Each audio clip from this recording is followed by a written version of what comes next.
Good morning, welcome to Breakfast with Sally Nugent and Dan Walker. Our headlines for you today. A momentous day in the fight against coronavirus. The first vaccine doses will be given to people across the UK this morning. It's the biggest vaccination campaign in the history of the NHS. We'll be live at some of the 70 hospitals where those first jabs will be administered. No breakthrough on a post-Brexit trade deal. Boris Johnson will go to Brussels later this week for face-to-face talks. Yes, fish, fair competition and following the rules. I'll explain the key sticking points in those post-Brexit talks. Millwall players will not take the knee tonight. They'll link arms instead with the QPR players as a show of support against racism. This follows booing from a section of their supporters at the weekend. And is there any Zoom at the inn? How school nativities are going online this year. Good morning. It's a foggy start once again in parts of southeastern England in particular. That will be slow to lift. Some won't lift at all. But as we push farther west, some brighter skies with some rain and stronger winds in the north. It's all going on. I'll have the details in 10 minutes.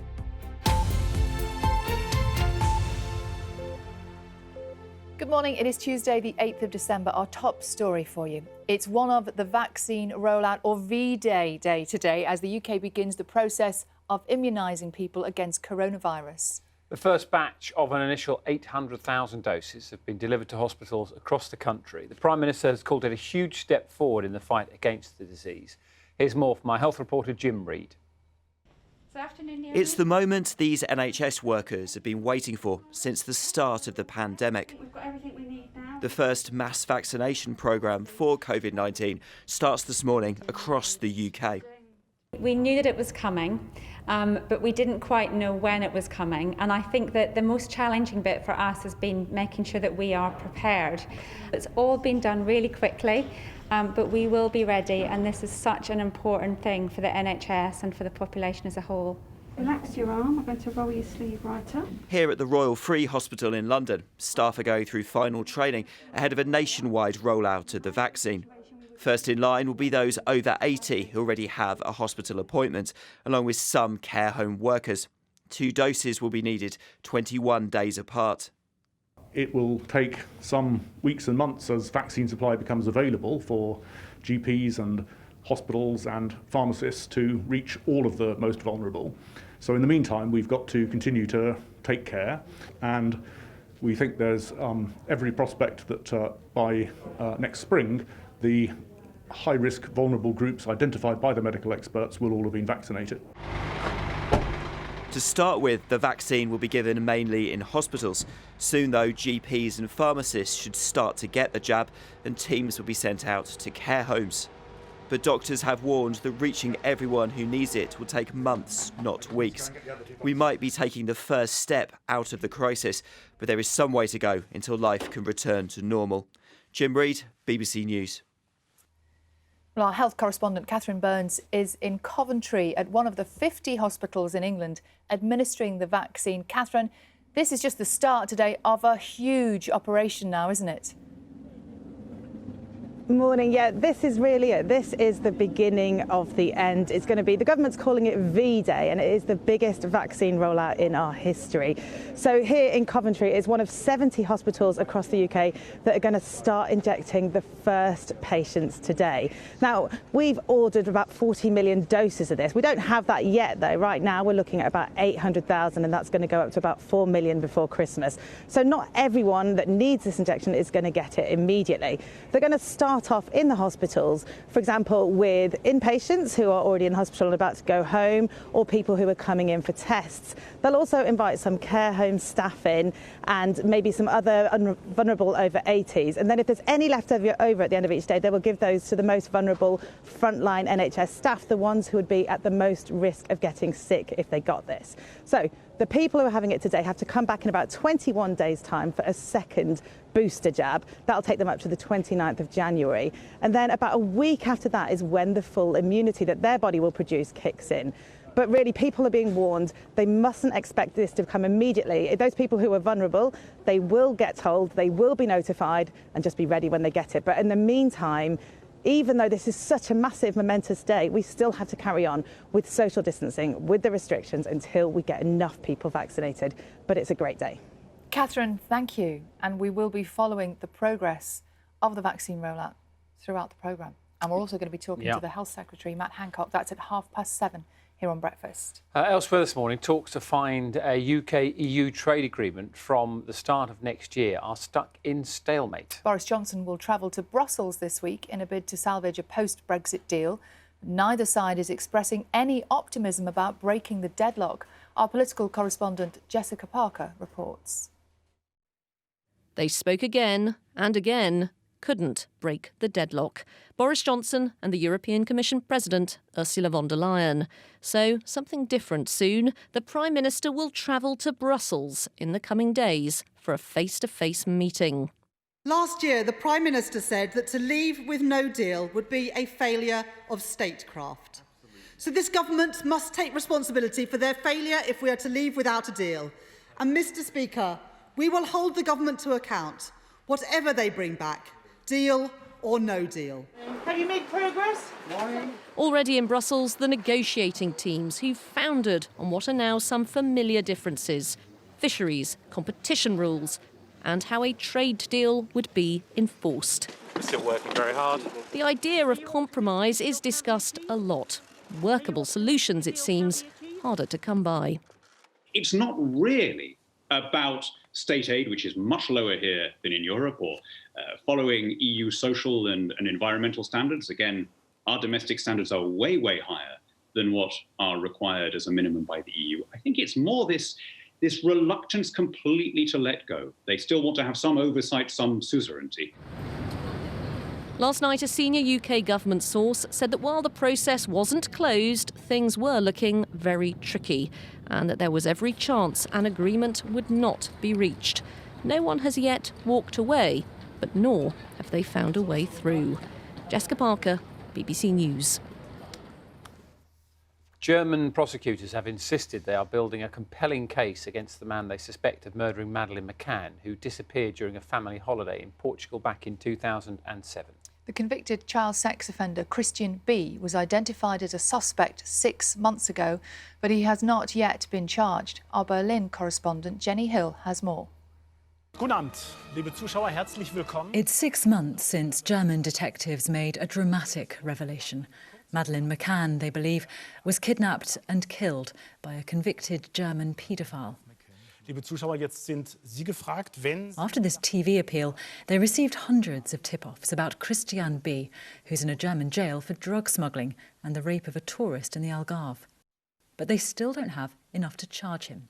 Even so, this prosecutor told us, they're sure they've got their man.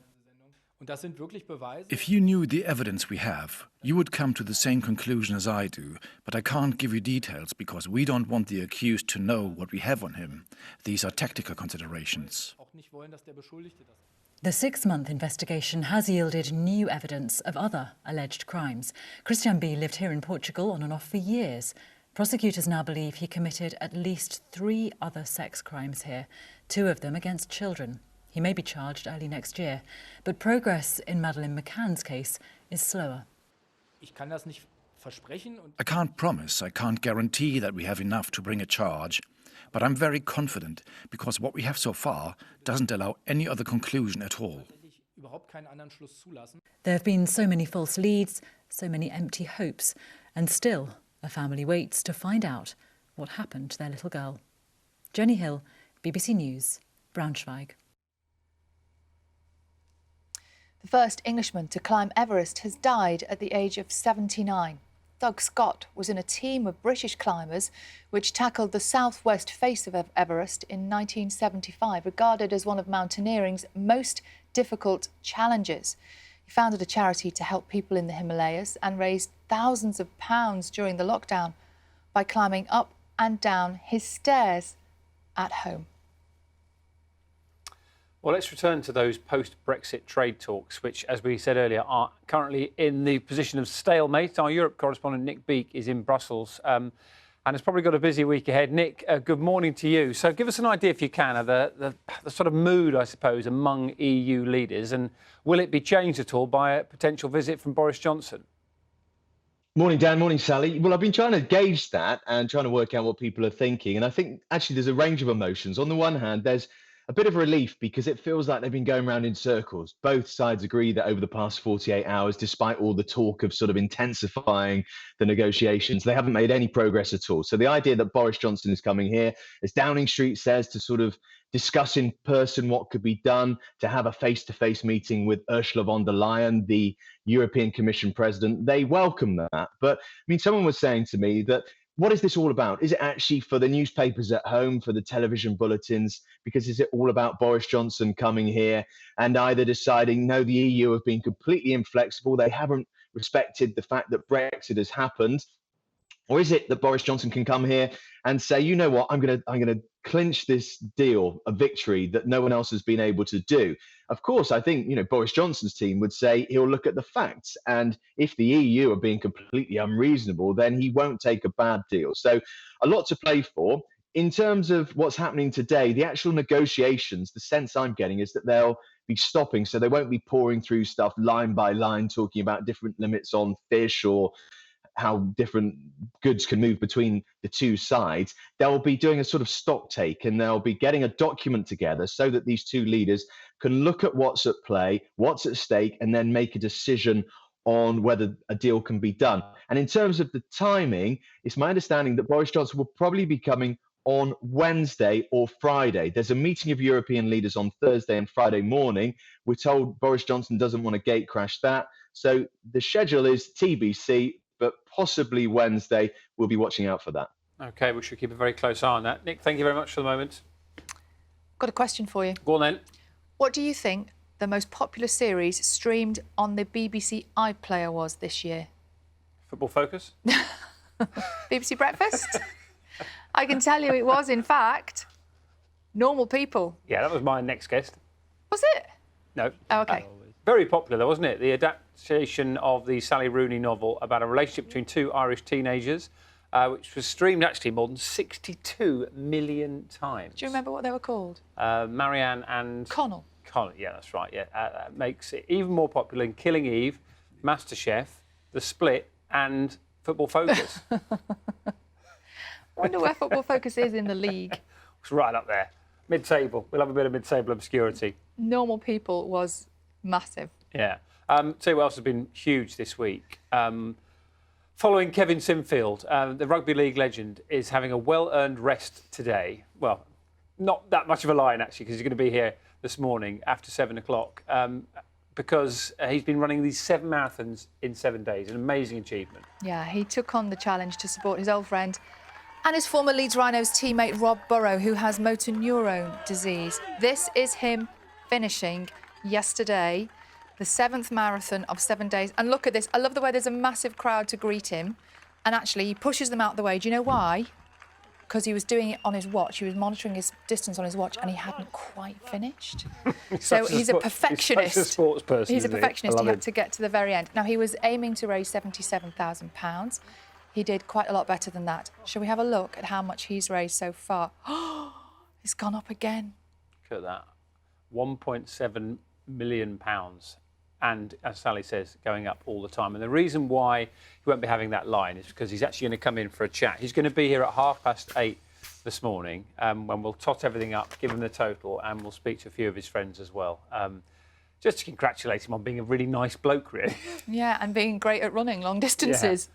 And he is, I mean, I think it's also one of those where he won't tell you, will he, as we said yesterday, but his body is in bits. He's broken. All the great marathon runners out there will tell you how hard it is to run one, but to run 7 in 7 days is causing some issues, should we say. And I will predict he'll say he's completely fine. Yeah, no pain at all. I texted him last night, said, are you all right, how's your body? And he said, well, actually, I think I could do another one tomorrow if you ask me. But you don't need to, Kev. No, no.